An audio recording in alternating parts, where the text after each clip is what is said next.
Don't know what he was planning to do. This happened just last week.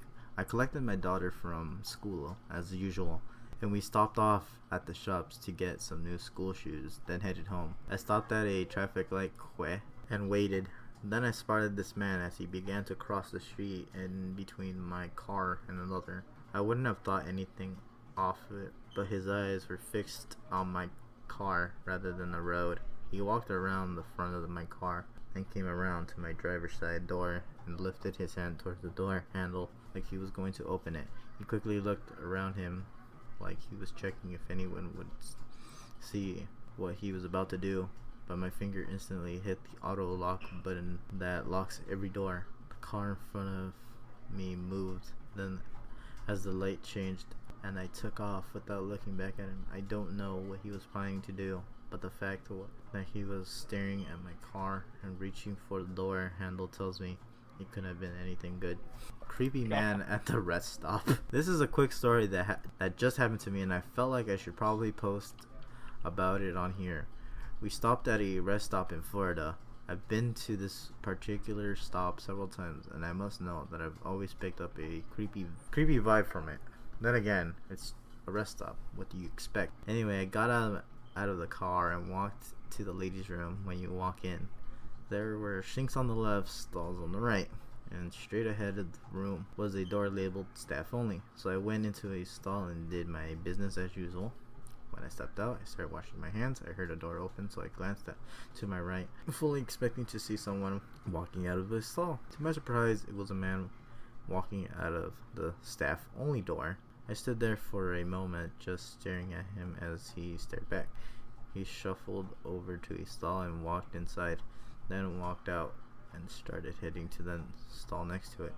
I didn't take the time to see what he was doing. I got out of there quick. Pretty creepy. So dude lurking around in the women's restroom at a Florida rest stop. Let's not meet again. Our strange upstairs neighbor. I'm from the Netherlands. Live with my boyfriend. This what happened to us a year or two back when we had just started living in this small apartment.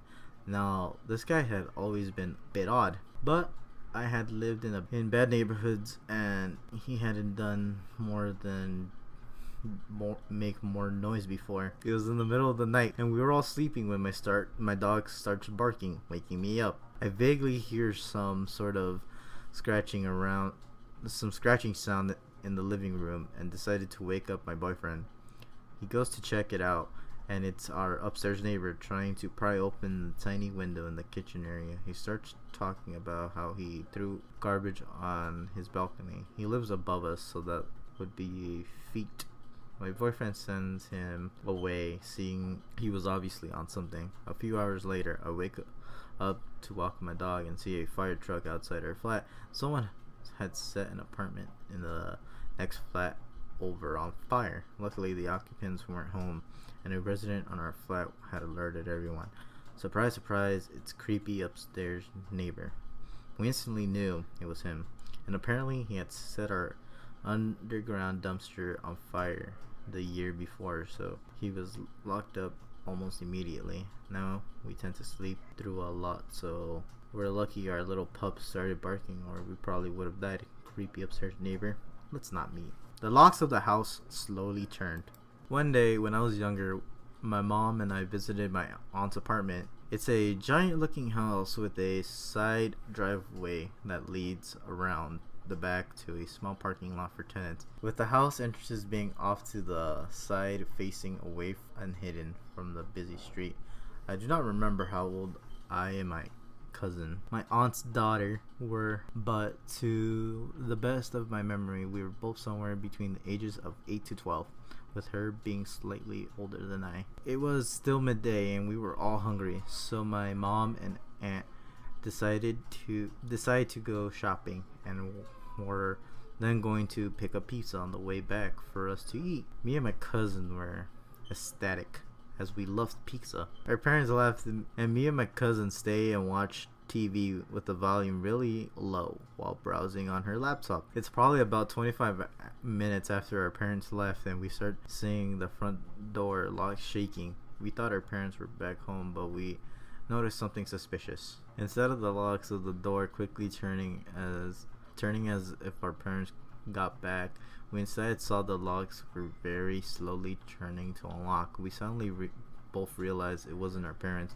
and definitely an intruder. We both stared at the front doors, silently freaked out and frozen. I always thought the horror movies where the actors stand frozen and fear like idiots were faked, but in this moment, that proved that idea was wrong. As we both stood there frozen in horror, we saw the top lock finally turning all the way after what felt like half a minute. Then we started to see bottom lock slowly started to turn. The door, probably half a second from being unlocked completely, when suddenly my cousin breaks free from being frozen in fear and sprints to the door and turns both of the locks to prevent the door from being opened. We dared not look out at the second story window to see who was trying to get in. We were horrified and stayed quiet, waiting in the living room. We did not say a word to each other and just sat there on the couch. It was about 15 minutes later until our parents got home. We were told then the whole ordeal, and then they were shocked. We don't know what would have happened if my cousin didn't sprint to lock the door, but to this day I can remember very, very vividly seeing the door lock shaking rapidly and slowly turning. It was definitely scary. A double homicide perp just shot himself in my yard. I was almost number 3. Hey everyone, I hope this belongs here. If not, I'll submit to the correct subreddit. Boring intro. I live in a cabin about 5 acres of fields and woods with my mom. We've been enjoying a day of sitting out on our asses and watching television. However, I had to mow my grandmother's yard this afternoon. I told my mom that I have a yard to mow today, and it went as follows. Me. It's cooler outside. I guess it's a good time to get off my ass, Mom. Or you could just call her and tell her that you'll do that tomorrow. Me. Nah, I'm gonna get my things together and go. Proceeds to grab headphones, e-cig, etc. Juicy part.